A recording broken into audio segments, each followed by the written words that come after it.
Indiana University, founded in 1820, is a state university with the main campus located in Bloomington, Indiana. It is an institution of higher education for more than 110,000 students. IU is one of the top-ranked universities in the U.S. with Jacobs School of Music at number 2. The School of Public and Environmental Affairs is also ranked second, along with Harvard and the Kelley School of Business at number 8. Many of its alumni are world-class, including violinist Joshua Bell, Jimmy Wales, the founder of Wikipedia, and Jeff Fettig, the current CEO of Whirlpool, just to name a few. It also became the first university in the Central Region to establish a Center for Korean Studies, contributing to its globalization. After becoming the 18th president of Indiana University on July 1, 2007, Michael McRobbie was reappointed in 2013 to serve his term as the university president until 2020. In 2014, President McRobbie was honored with the Anti-Defamation League's Man of Achievement Award, attesting to his dedication to the community and students.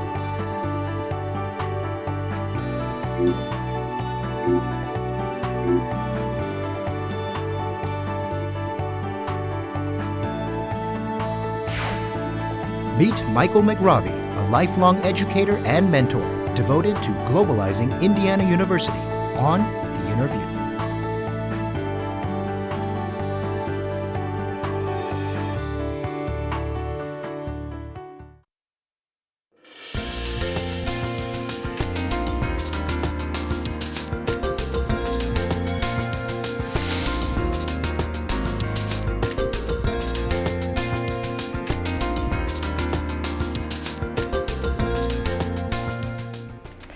President McRobbie, we're very honored to have you on our show. Thank you very much for coming. Thank you. Thank you very much. Before we begin, would you like to say quick greetings and would you like to introduce yourself to our viewers? Yes, I'd be delighted. I'm Michael McRobbie. I'm the president of Indiana University from the state of Indiana in the United States.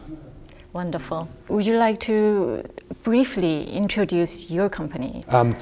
Indiana University is one of the largest universities in the United States. We were founded in 1820, and so in 2020 we will be celebrating our 200 years of history, the bicentennial of the university. So we are older than all the universities in Australia, where I come from, and older than many universities in the United States, and even quite a few in Europe too, and many here in Asia. You also have a very famous graduates from your school. Would you like to mention a few of them?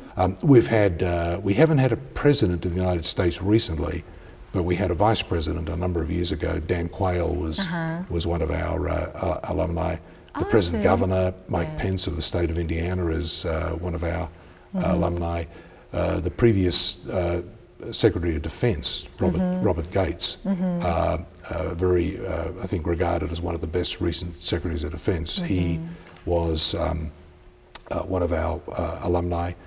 Rod Page, who was the Secretary for Education, was one of our alums. The list just goes on and on and on. We could sit here all day. We've had 8 Nobel Prize winners over the years at Indiana University. That's really impressive.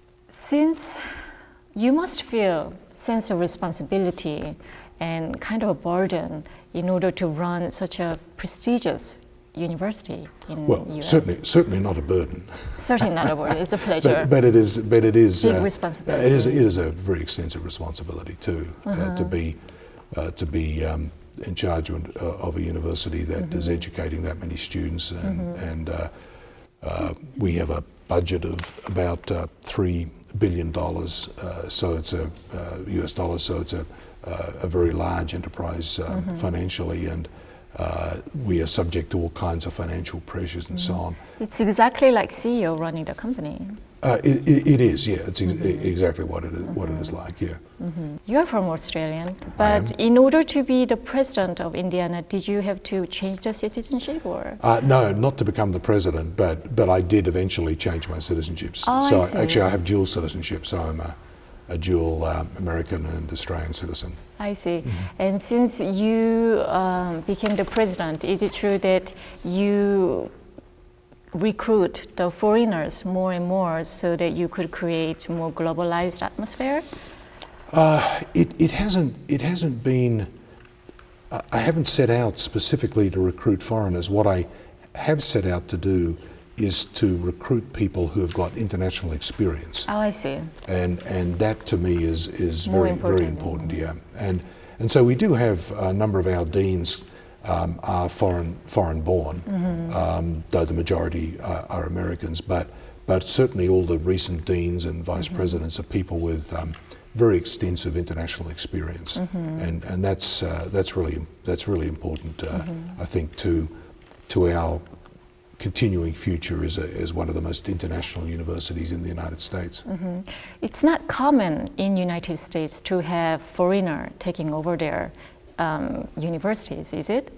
It's becoming more common. Oh, I see. I see. Are you the first Australian president? I think I'm the INN? first Australian. I'm certainly the first Australian at a big American university. Okay. Yes. So that must be very special on personal and professional level. I'm very sort of honoured to be the first Australian to head it.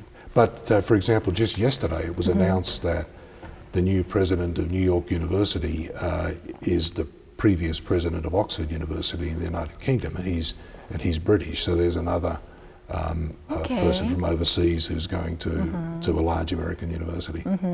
And when you first took the position of president, what was your mission and vision? It was there were a number of things. One was the continuing internationalization, but to really redouble our efforts in internationalizing the university. That was one. The second was the academic restructuring of the university to really ensure that we were focused on the kinds of education that our students wanted, and that we were providing the kinds of degrees that our students wanted. A third was a major overhaul of our infrastructure, of our buildings. We, for various reasons, we had done very little building for a long period of time, and we had a big backlog of need for space. So that became a major priority. So those were I think probably the top 3 or 4 matters that I was focused on. Are there any achievement that you are mostly proud of since you took the office? Well, I think probably exactly the things I just mentioned. Right. I'm very proud of how international a university we are now, and I think how widely we're recognized as being a very friendly university for international students, and we certainly been very proud of our Korean students, alumni, and hope that we can have more in future. I'm also very proud of what we've accomplished, and there were many people involved in this, but what we accomplished in restructuring the schools in the university. I heard that you're very approachable and form a very close relationship with your students. Is that something that you put on special effort intentionally, or that's just the way you are?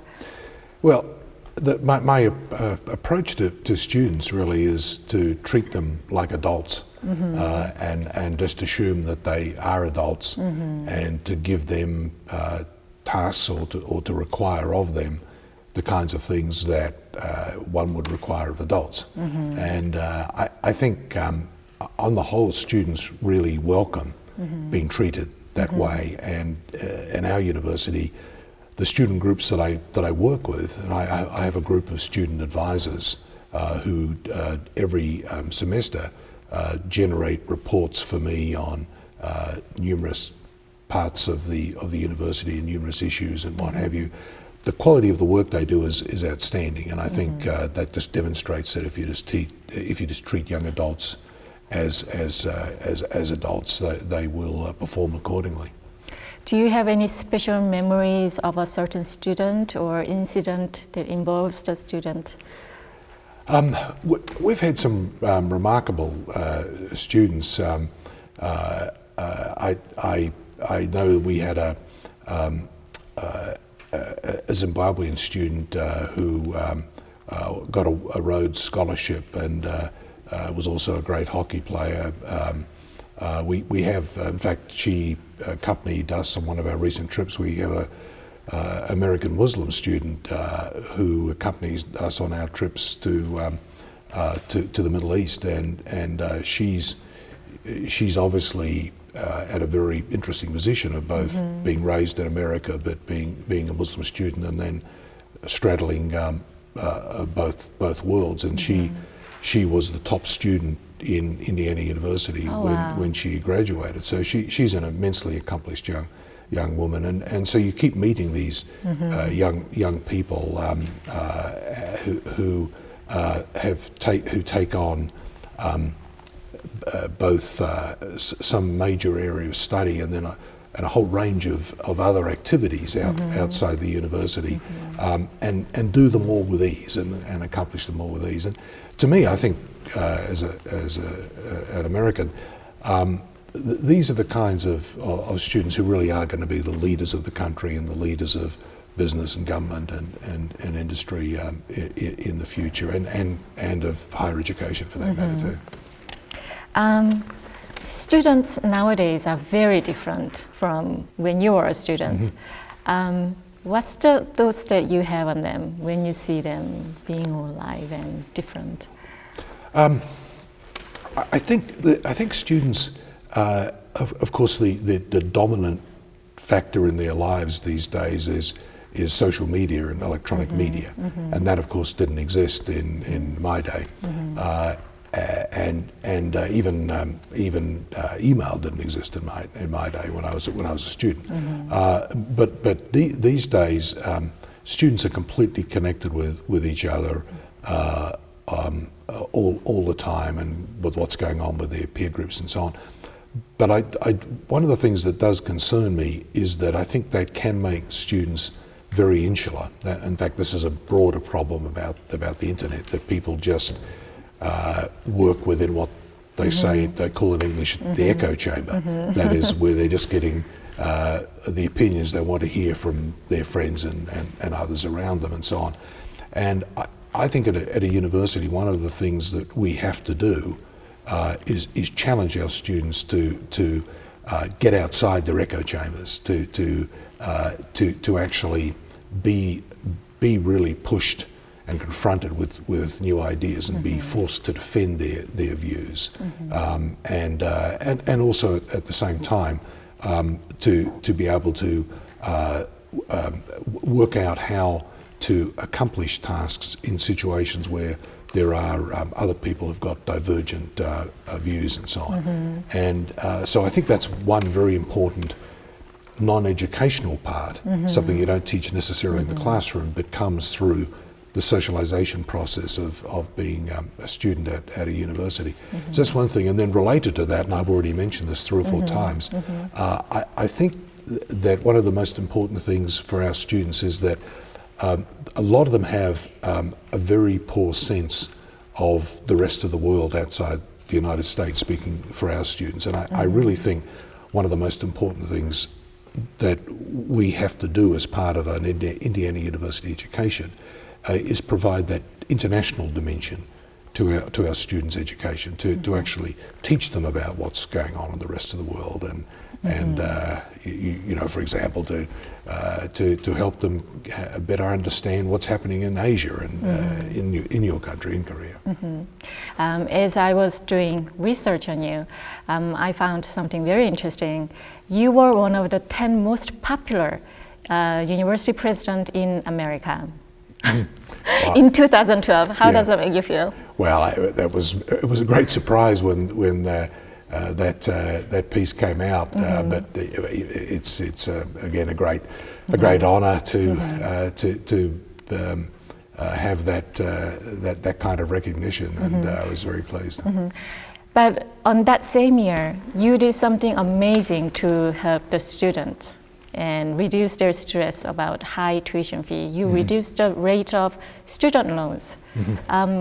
What kind of system did you have in order to do that? Because since then, the rate of student loan has gone down. Yeah, a lot. Yeah. A lot. Well, our concern really was with the cost of an undergraduate education in particular. And we were finding that there were students who simply couldn't afford, no matter how well they were qualified, they simply couldn't afford an education at our university and other universities as well. And part of this was the amount of loan debt that they were building up, and part of it was the cost of tuition. So since I've been president, we've taken major action to reduce the annual increases in tuition at the university. And then in particular, we put in place a number of programs to help reduce the amount of indebtedness that students build up, to reduce the amount of student loans. So last year, we reduced by about 11% the total amount of the total amount of student loan debt taken out by students that year. And there are all kinds of ways we do this. We have a compulsory financial literacy course. We have regular statements of loan indebtedness and ways in which we counsel students on the kind of debt that they do need to take on and what they don't need to take on, and so on. And what we've found is that that's been immensely effective. Wow, that's something that we could learn from Indiana University, because Korean students are not free from the stress of the very expensive tuition fees. So thank you very much for that. Of course, the unemployment rates in society is problematic. What are universities doing in dealing with that issue? Yeah, that's a very good question, because I think in universities, I've said this publicly before, we have a moral obligation to provide an education for students that will enable them to achieve employment when they finish their degrees. So one of the things that we are doing is we are developing right across all of our degrees combined degrees or combined courses of study that provide both a classic liberal arts education, where you might, for example, major in French literature, but also get a certificate in information technology. And so I've required every one of our schools to have at least one joint program like this.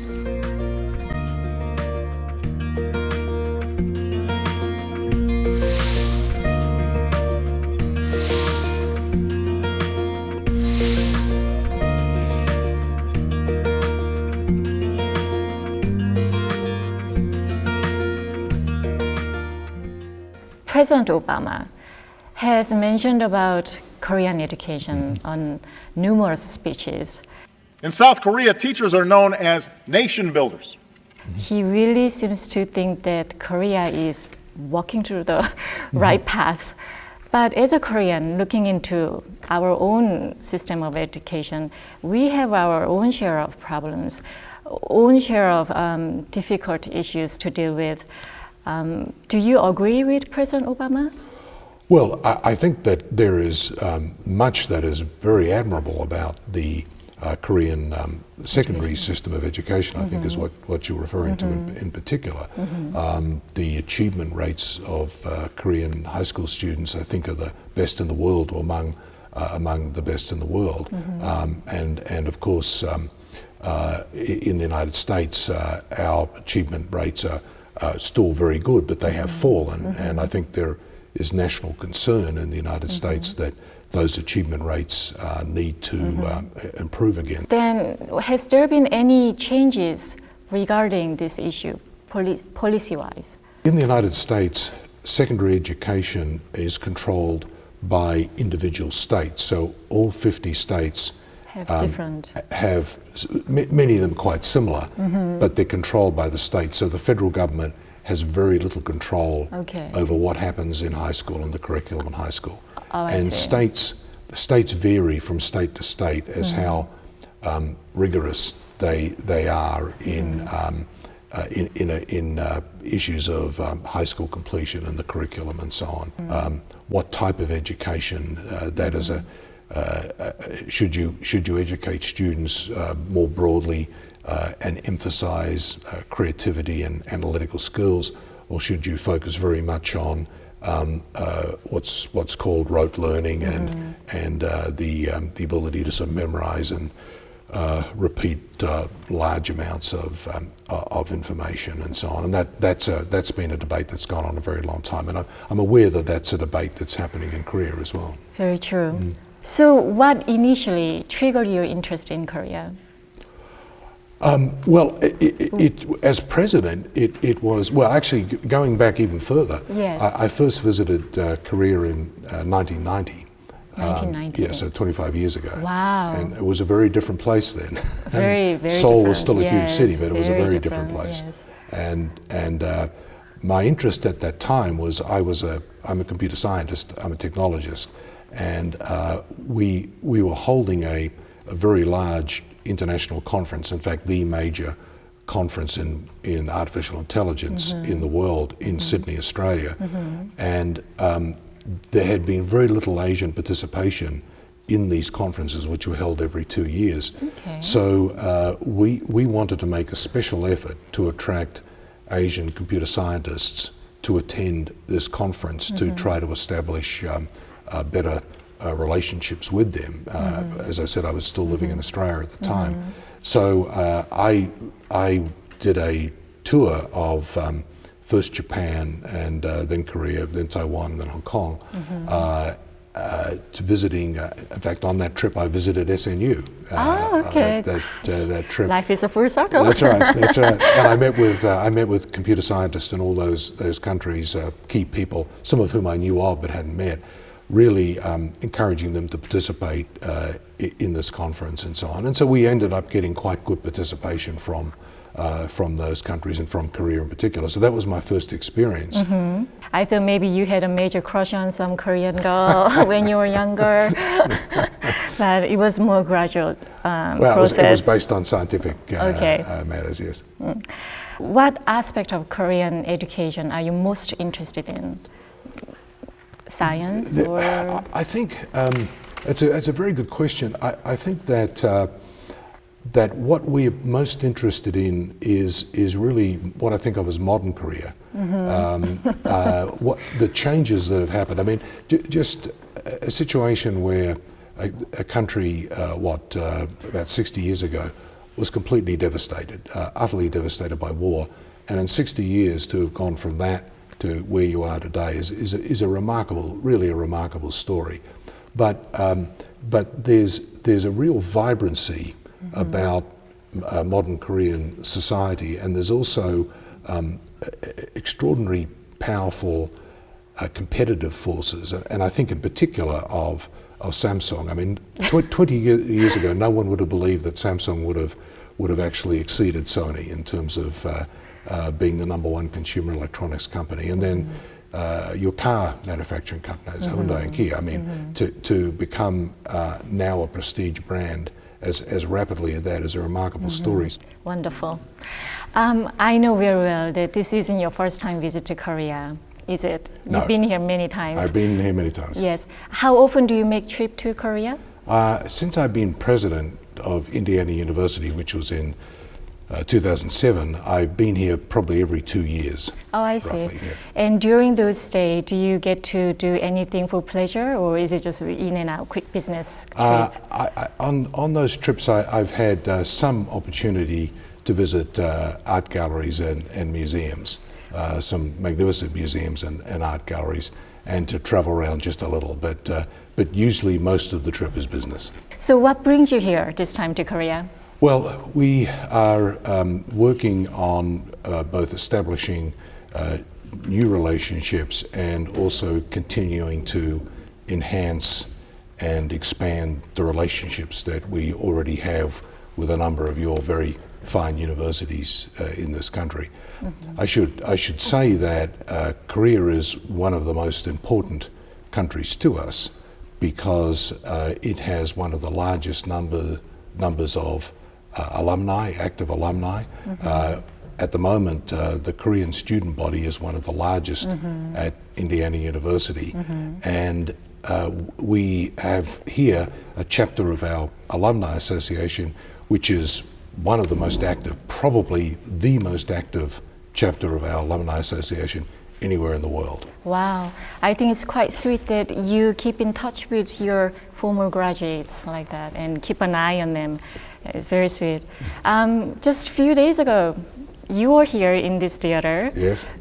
What happened in this theater? You went to a little concert, right? Yes. Well, we have, at Indiana University, we have the Jacob School of Music, which we believe is the best school of music in the United States. Indeed. It ranks with the Juilliard and the Eastman as probably the three top schools of music in the United States. And we have many Korean alumni who are musicians and singers. So with the help of some of our alumni in Korea, we brought a chamber orchestra. We have brought a chamber orchestra to Korea, 36 players. And in this very concert hall, just a few nights ago, they played a number of pieces and gave a concert. And received, I think it's fair to say, a rapturous response from the audience of Korean students and music faculty as well. Did you get a little emotional after it? I was immensely proud of our students, and I was really very, very proud of the response that they got from the crowd. I think it is clear the quality of our student musicians and how well respected they are. I should add, by the way, out of the 36 student musicians, 7 of them are Korean students at Indiana University. Wow. Well, you just signed a very exciting MOU with music department in Seoul University. Yes. Tell us about that event. Well, that event will enable us to exchange students and have faculty exchanges, and hopefully will allow us to make the kind of event that we held here a couple of nights ago a more frequent event between both our institutions. Including, we hope at some point, an orchestra of some kind from Seoul National University coming to Indiana University, or maybe some singers, some opera singers coming to IU as well. I should say too that this performance that we gave, that our orchestra gave, is the first time an orchestra from Indiana University has ever performed in Asia. So this is the first time we've ever performed in Asia. And we were delighted that it could be here in Seoul, in Korea. Wow. I'm sure the signing the MOU between those two prestigious music departments is really good news for both students and their parents as well, and also for the music fans around the world, because I can't wait for the outcome to come out. What kind of result are you expecting through this MOU? What I expect from the MOU is, with music in particular, is going to be an expansion and enhancement of our collaboration in the musical field and field of music with Seoul National University, and I think in particular allowing some of our very best students to be able to spend time here, and some of the very best students here at SNU to spend time at Indiana University. And it helps them get a whole different perspective on how music is taught, playing with a different group of people in a different environment, with different interpretations of various musical pieces. And what's the most important condition that you take a really close look at before you're signing anything? Right. Well, to us it's very important that the institution that we are signing an MOU with is a world-class institution, that it is an institution that is comparable to Indiana University, and that then specifically in the fields in which we want to collaborate or cooperate, it's very important that school or department or research group be one of really outstanding quality, comparable to the equivalent organization back in Indiana University. And then sometimes we have an additional criteria that where we want to focus on some specific piece of infrastructure, some specific capability that a school or institution have, or where there's a unique set of circumstances about an institution that would enable us to get value from the collaboration, and that would be a case where the institution may not be as good as Indiana University, but where it has some specific capability that really would be beneficial for both of us to collaborate with. I'm sure life doesn't always work out the way we liked it to. And when were you most disappointed during the process of MOU? Would you share that experience with us? Well, the MOU with SNU and the arrangements in other areas with SNU have all been excellent. But there are institutions that we have formed MOUs with where our expectations weren't met, and that's not necessarily being critical. It's just that we had hopes that we could achieve some outcomes, and it turned out for various reasons that wasn't possible. So I think that's a normal thing when one is forming a fairly large number of MOUs with universities around the world, different cultures, different systems, quite often different languages and so on. Not every one of them is going to work perfectly. How many MOUs do you have outside of Korea?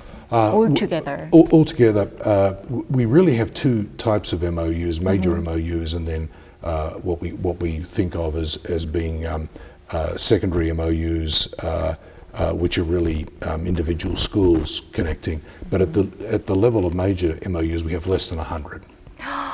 Wow. So we try to be very selective about the MOUs that we establish with universities. So we have 4 in Korea, and that probably is one of the highest numbers that we have. 4 major MOUs with Korea, one of the highest numbers of MOUs we have with universities in any country in the world.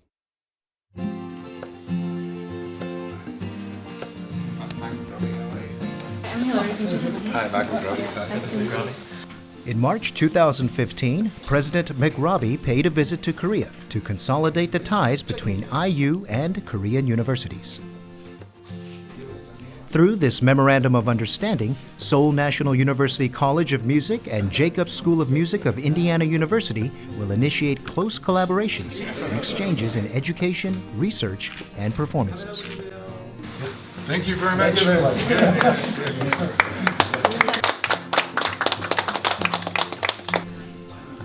The MOU signing ceremony concluded with high hopes and expectations. Meanwhile, a special concert was about to be staged at a concert hall on campus.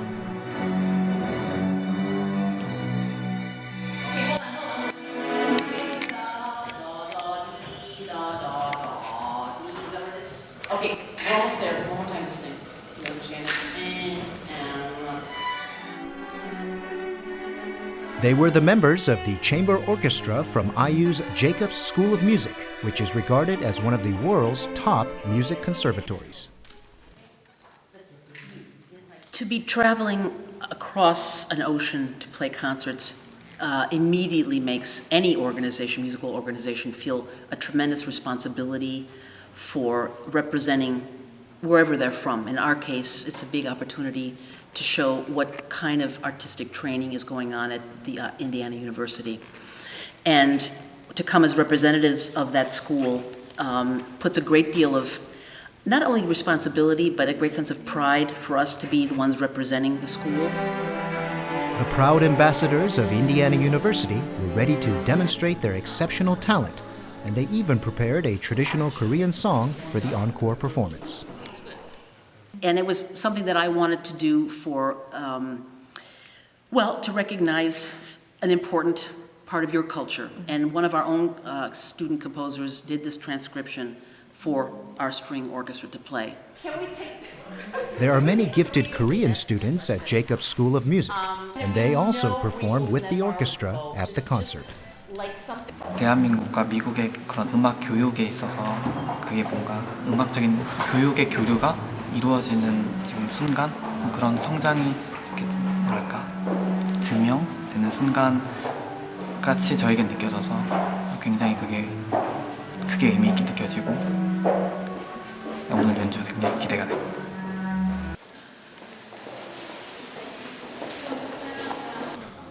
After the conclusion of the MOU, President McRobbie made his way into the concert hall.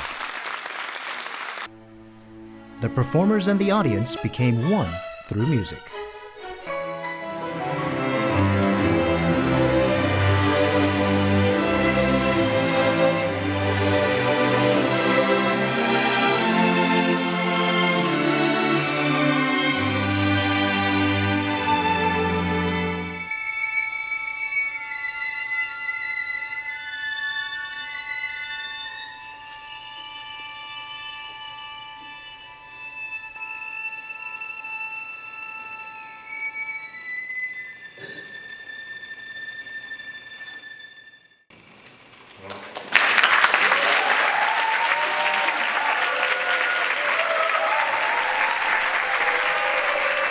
This event was especially meaningful as it was the IU Chamber Orchestra's first concert in Asia.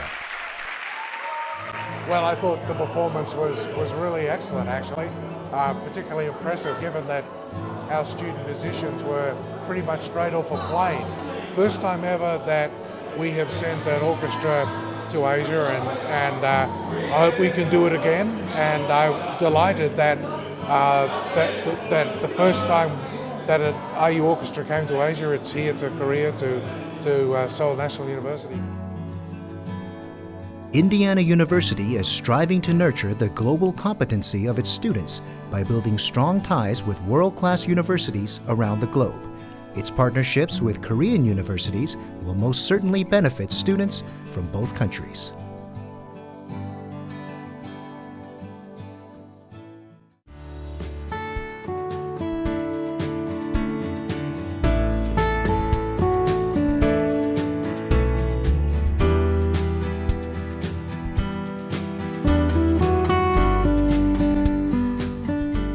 You have PhD from the Australian National University, honorary doctorates from the University of Queensland, Sungkyungan University in Korea, the Australian National University, the Southeast European University in Macedonia, which IU helped found, and the Griffith University in Australia.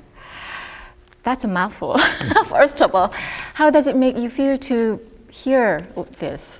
Well, I was immensely honoured to receive all those honorary doctorates, especially two of them were from my alma maters where I did my first and second degrees, and one of them, of course, was Sungkyungan University here, which I was extremely honoured. In fact, that was the first honorary, second honorary doctorate I received.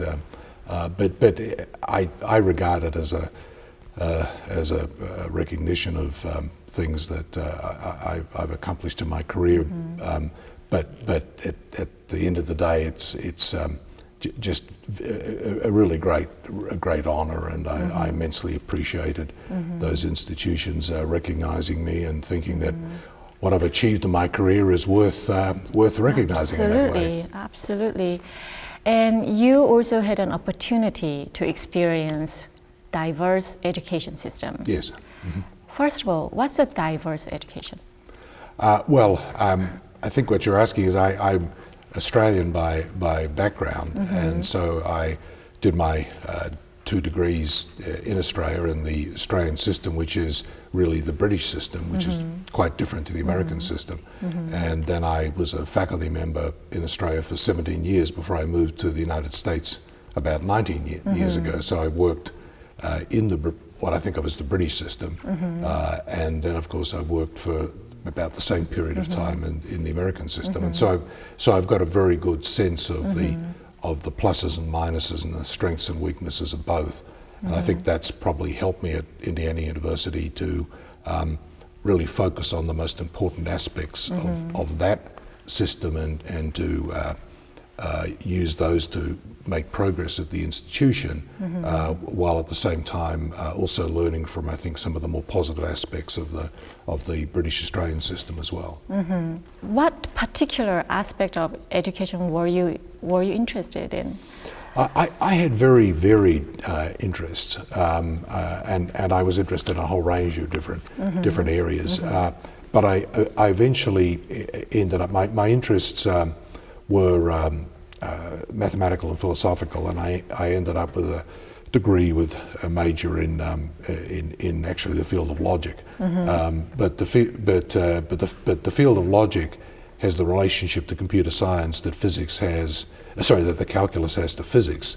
So I very rapidly got into computer science, and my PhD had some computing work in it, and then all my research career was all computing orientated after that.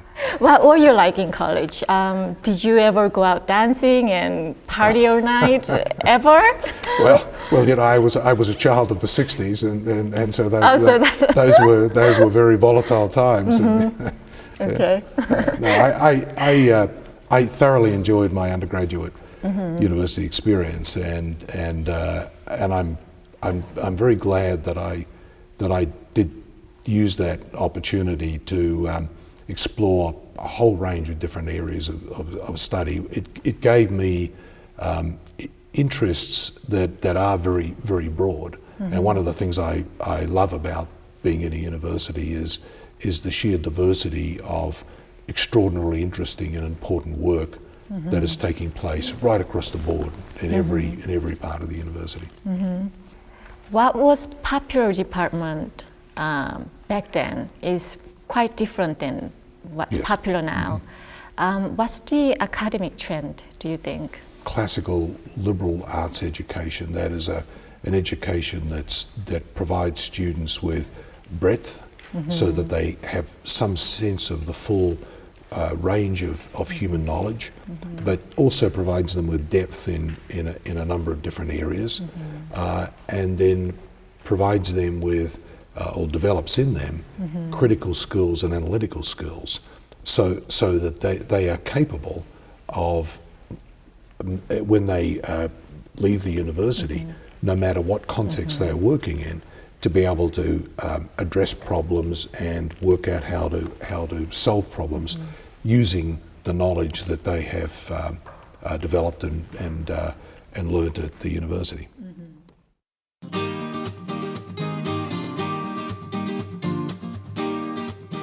One's years at university, I think, are really some of the best years of your life, and the reason that the best years of your life is that you basically have the freedom to do whatever you want to do. You can read as much as you want to do. You can go to performances. You can go to concerts. You can sit up all night arguing, and so on. And that's a freedom that you'll never have again in your life. So that is something I think any of us who went to university, if we could go back in time, we would go back for that experience.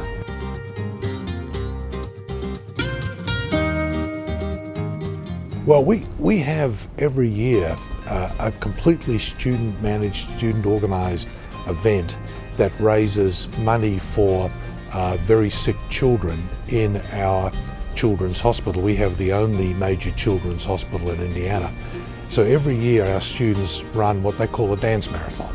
And they last year raised over $3 million at this event for sick children, very sick children in our children's hospital.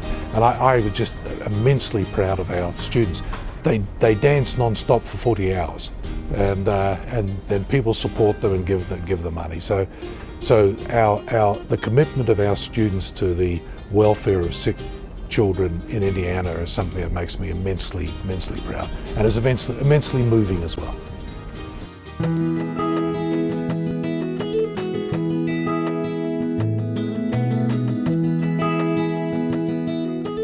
Well, it's very kind and flattering of people when they do so, but I don't like to dwell on them myself, and but I always think that it is that whenever people do that they are not just recognising me, but they are recognising hundreds of other people who have all been partners with me in achieving the kinds of things we've achieved at the university.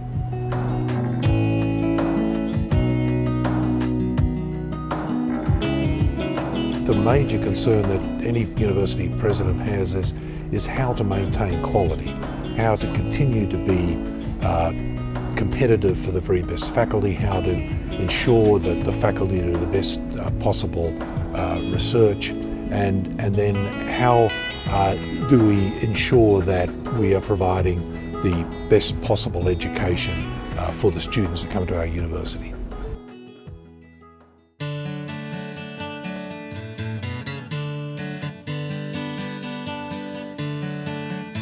An ability to innovate, an ability to be creative, an ability to be analytical, to really be able to dig into a question, see it from all perspectives, and be able to come up with the best possible solution to a problem.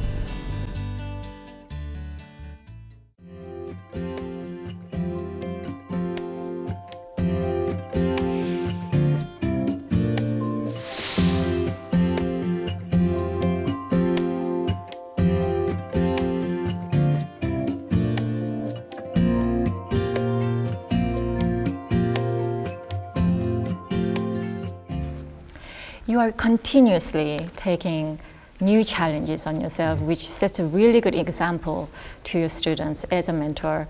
What motivates you to keep challenging yourself?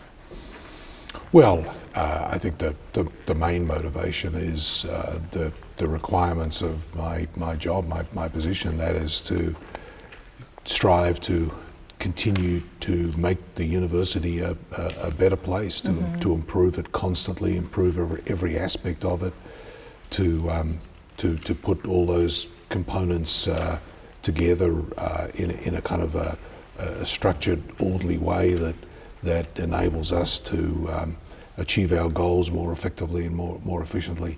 I mean, that's really the motivation. I mean, if everything was perfect and we had nothing else to achieve, then one wouldn't have to work so hard. Exactly.